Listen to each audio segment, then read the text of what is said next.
Assalamualaikum warahmatullahi wabarakatuh. Selamat pagi semuanya. Di sini Bapak akan mengajar kalian mengenai pentingnya pendidikan untuk perilaku positif dan kesuksesan.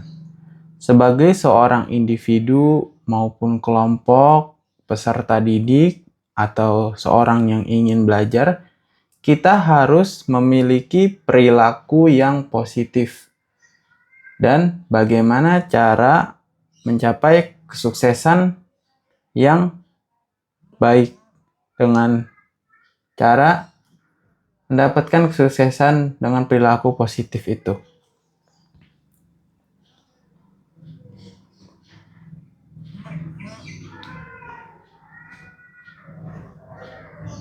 Menurut kalian, mengapa kita harus sekolah?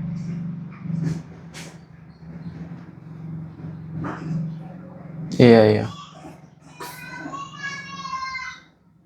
Lalu, apa hubungan antara pendidikan dengan sikap baik di rumah atau di masyarakat? Apakah pendidikan itu berpengaruh terhadap perilaku kita? Apakah pendidikan itu berpengaruh sebagai masyarakat sopan santun?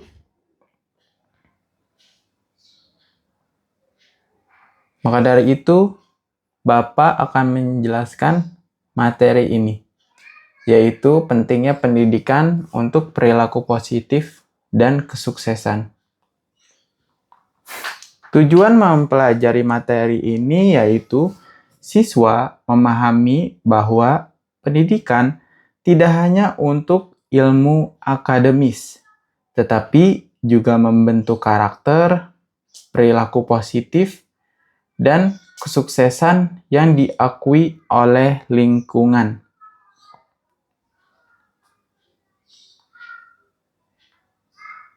Untuk meraih kesuksesan, kita perlu adanya pendidikan. Dengan pendidikan, kita bisa mencapai kesuksesan dengan jelas. Karena kita tahu cara mendapatkan kesuksesan itu bagaimana. Kita sudah dapat formula dari para ahli dengan pendidikan itu. Yang pertama, pendidikan sebagai fondasi perilaku positif. Poin pertama, pendidikan mengajarkan nilai-nilai moral. Bagaimana kita bersikap, bagaimana kita berperilaku, bagaimana kita bersikap kepada orang tua, dan lain sebagainya. Melalui pelajaran, aturan dari sekolah, interaksi dengan guru atau teman, serta wejangan orang tua dan sanak saudara. Contoh, misalnya, saat kalian mengerjakan tugas kelompok, kalian belajar kerjasama dan menghargai pendapat orang lain. Nah, kegiatan kelompok ini termasuk apa? Termasuk dalam pendidikan. Jadi, dengan melakukan kelompok ini, kalian bisa tahu caranya kolaborasi, caranya berinteraksi, caranya berkomunikasi, dan cara membangun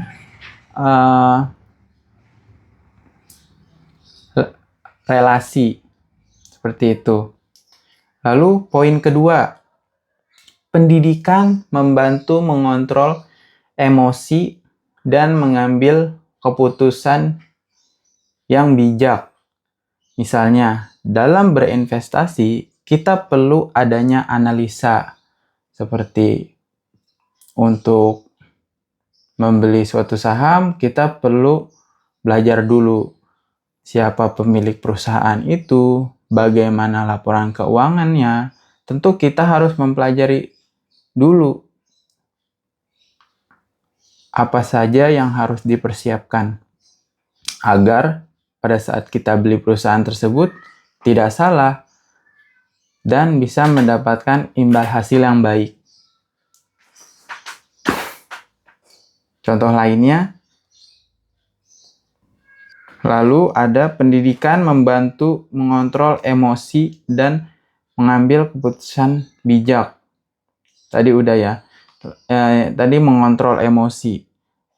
Jika kita mendapatkan permasalahan, mendapatkan ujian pada kehidupan kita, jika kita memiliki pendidikan yang baik, kita bisa memilih mana jalan yang baik dan mana jalan yang buruk. Jika kita berpendidikan, tentu kita tahu apa jalan yang kita pilih.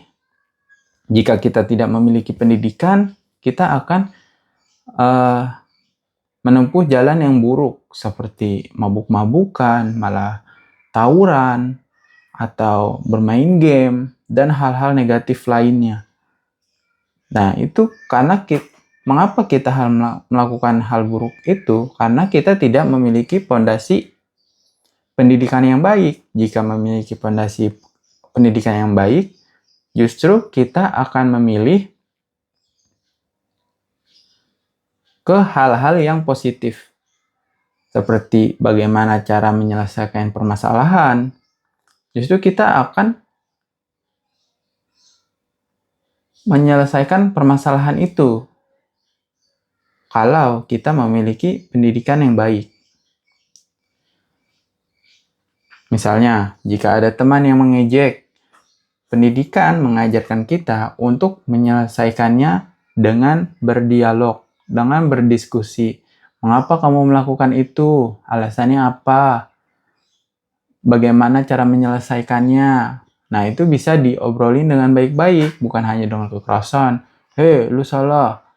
Lalu diajak ribut pulang sekolah, dijegat pas pulang sekolah. Bukan seperti itu. Kalau memang kalian berpendidikan, ajak omong baik-baik dan selesaikan dengan kekeluargaan. Seperti itu. Bukan kekerasan. Tadi ada pendidikan sebagai fondasi perilaku positif. Sekarang yang kedua, pendidikan sebagai jalan menuju kesuksesan. Poin yang pertama, pendidikan membuka peluang untuk meraih cita-cita. Misal seperti dokter, guru, insinyur, investor, pejabat, dan lain sebagainya.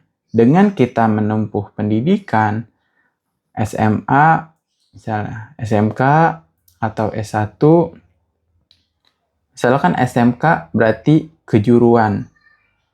Kita ngambil jurusan administrasi perkantoran.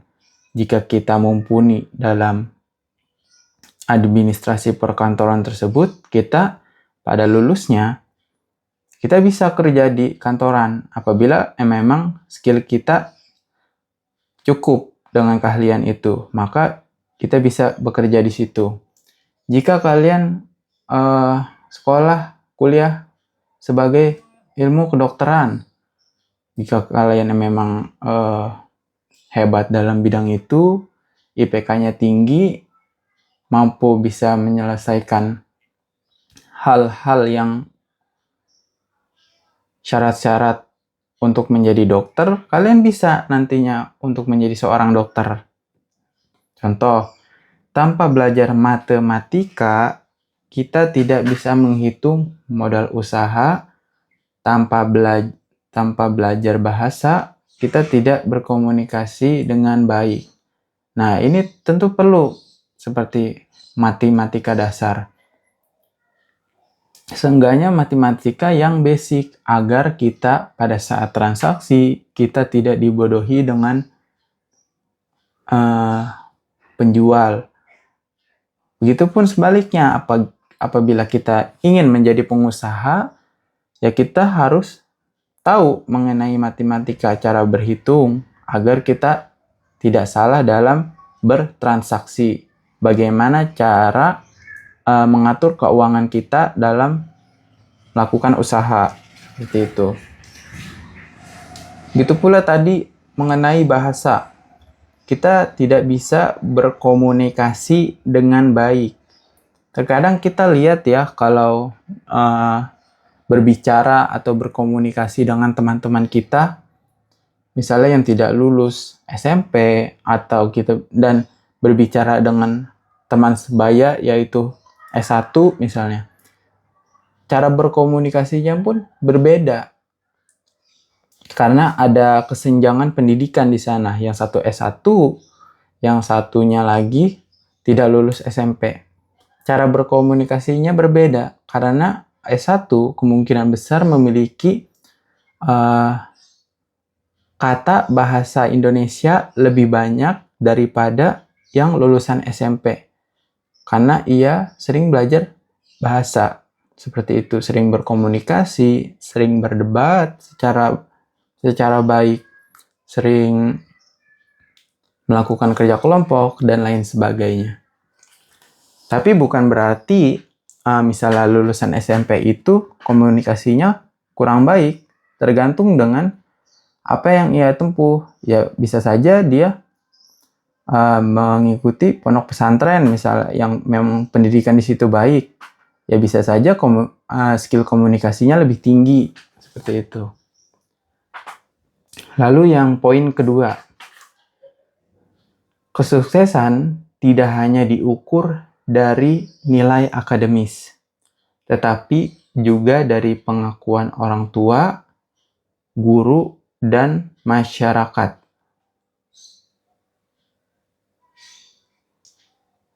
Jadi, untuk mencapai kesuksesan, kita perlu adanya dorongan orang tua. Contohnya seperti apa? Misalnya, orang tua kita memberikan modal, atau orang tua kita memberikan nasihat, atau orang tua kita memberikan pelajaran. Lalu guru di sekolah memberikan bagaimana cara mencapai kesuksesan, bagaimana cara mengatur keuangan. Guru itu bukan hanya dari sekolah, melainkan dari apa yang kita bisa resap, yang kita ajar, yang kita dengar itu. Misalnya dari YouTube, itu termasuk guru kita. Influencer, apabila memang jelas ya track recordnya mengenai dia dalam mendidik. Dan juga dari masyarakat. Dan juga masyarakat itu, misalnya kita ada masalah dalam berumah tangga, pasti justru orang yang misalnya dalam keadaan darurat, pasti orang yang duluan membantu kita adalah tetangga terdekat. Seperti itu. Maka untuk itu kita harus menjalin hubungan yang baik kepada tetangga-tetangga kita. Nih ada cerita singkatnya nih, contohnya. Seorang anak yang rajin membantu orang tua di rumah dan aktif di kegiatan sosial akan dipandang sebagai anak yang berhasil oleh masyarakat. Tentu dengan anak yang aktif dalam bermasyarakat akan dipandang lebih baik daripada anak yang hanya diam di rumah, bermain game, tawuran. Tentu akan dipandang berbeda. Seperti itu. Maka kita harus berperilaku baik agar pandangan orang lain ke kita itu menjadi baik pula hasilnya. Lalu yang ketiga, tadi itu pendidikan sebagai jalan menuju kesuksesan. Lalu yang ketiga itu ada peran orang tua, guru, dan masyarakat. Poin pertama, satu yaitu orang tua bangga ketika anaknya berperilaku sopan dan berprestasi. Orang tua kita sudah membiayai kita sekolah, sudah membiayai makan kita, sudah membiayai kehidupan kita. Maka apa yang diharapkan orang tua?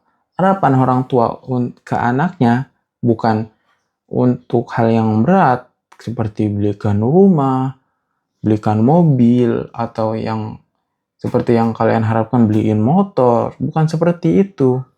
Orang tua itu berharapan kepada anaknya hanya anaknya itu berperilaku sopan, berpendidikan, berperilaku yang baik. Maka orang tua itu pun sudah bangga dengan apa yang anaknya itu lakukan, seperti itu. Lalu poin kedua, guru senang melihat siswa berkembang. Tidak hanya pintar, tetapi juga berakhlak baik dan aktif dalam pembelajarannya di sekolah.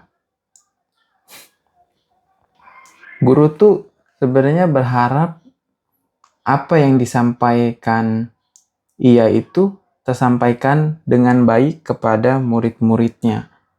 Bisa misalnya guru tersebut menyampaikan agar anak-anak itu berperilaku terhadap masyarakat, ke teman-teman, ke lingkungannya. Maka guru itu pun sudah senang dengan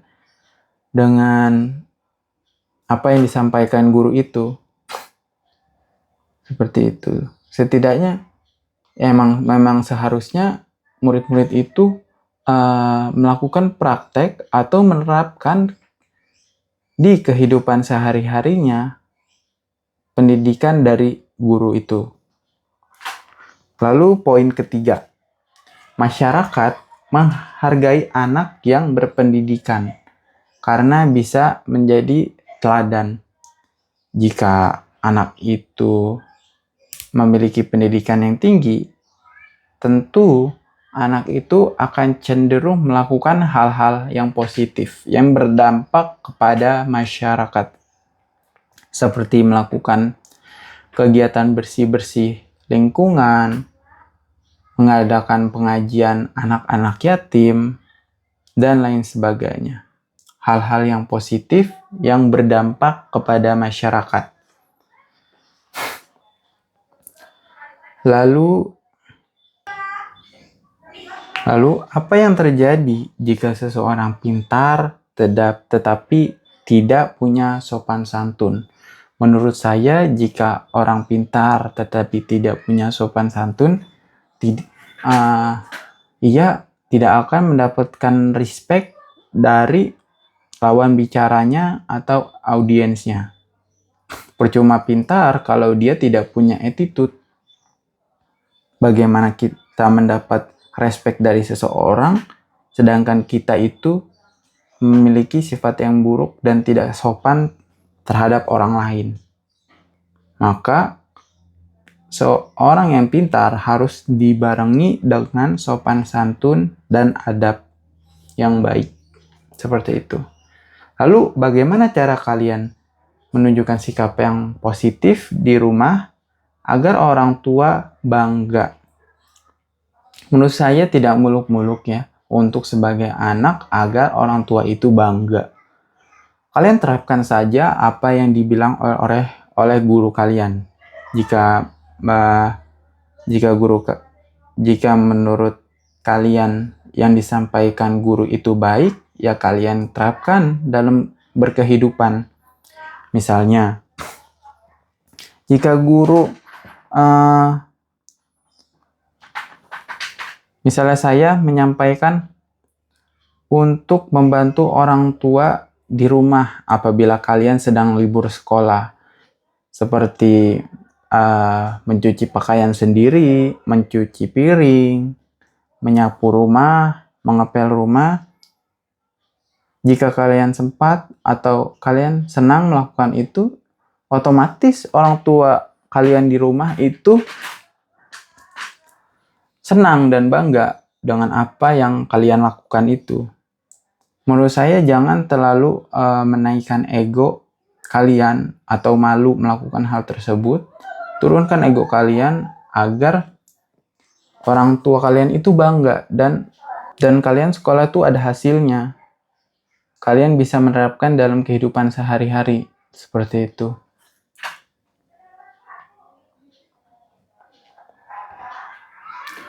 Lalu kita sampai di kesimpulan.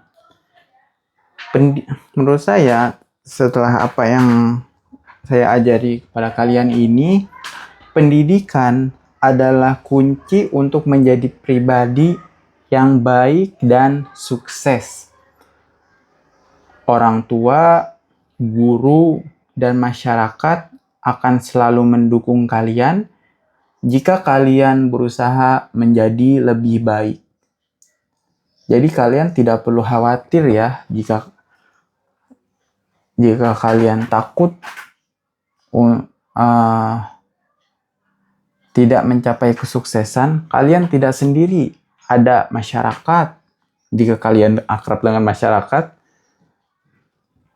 dan guru dan orang tua akan membimbing kalian ke arah mencapai kesuksesan, agar kembali ke tadi, tetapi kalian harus berperilaku positif, tidak hanya pintar saja. Otomatis orang tua tuh bakalan terpanggil atau mendapat dorongan untuk membantu kalian, seperti orang tua, guru, dan masyarakat. Seperti itu. Mulai hari ini, mari kita tunjukkan sikap positif, hormat pada guru, rajin belajar, dan membantu orang tua. Kesuksesan kalian adalah kebahagiaan bagi semua. Jadi kalau kita sudah mencapai kesuksesan atau kita masih dalam proses untuk mencapai kesuksesan, baiknya kita berdampak terhadap lingkungan kita. Misalnya terlebih dahulu kita terhadap orang-orang terdekat terlebih dahulu, misalnya orang tua, saudara. Kalau kita sudah tercukupi, bisa membantu teman dekat, guru, dan masyarakat. Seperti itu.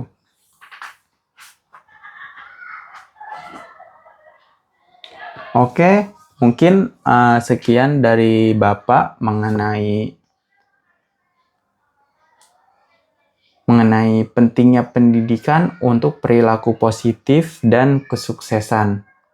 Tugas dari Bapak untuk kalian yaitu kalian tulis satu paragraf, tulis di buku, yaitu satu perubahan sikap positif yang akan kalian lakukan setelah mendengarkan apa yang Bapak jelaskan tadi. Misalnya, tadi Bapak bilang untuk berperilaku baik, kalian jelaskan di satu paragraf.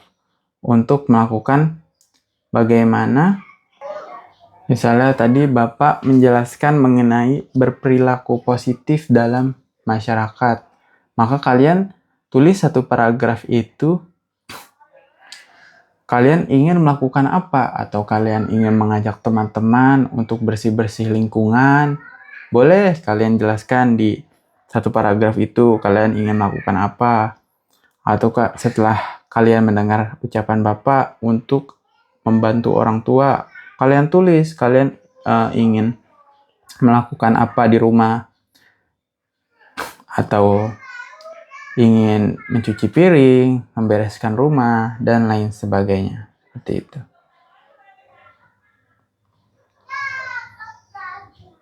Mungkin sekian dari Bapak. Semoga apa yang Bapak sampaikan ini bisa kalian terapkan dalam kehidupan sehari-hari. Wabillahi taufiq wal hidayah. Wassalamualaikum warahmatullahi wabarakatuh.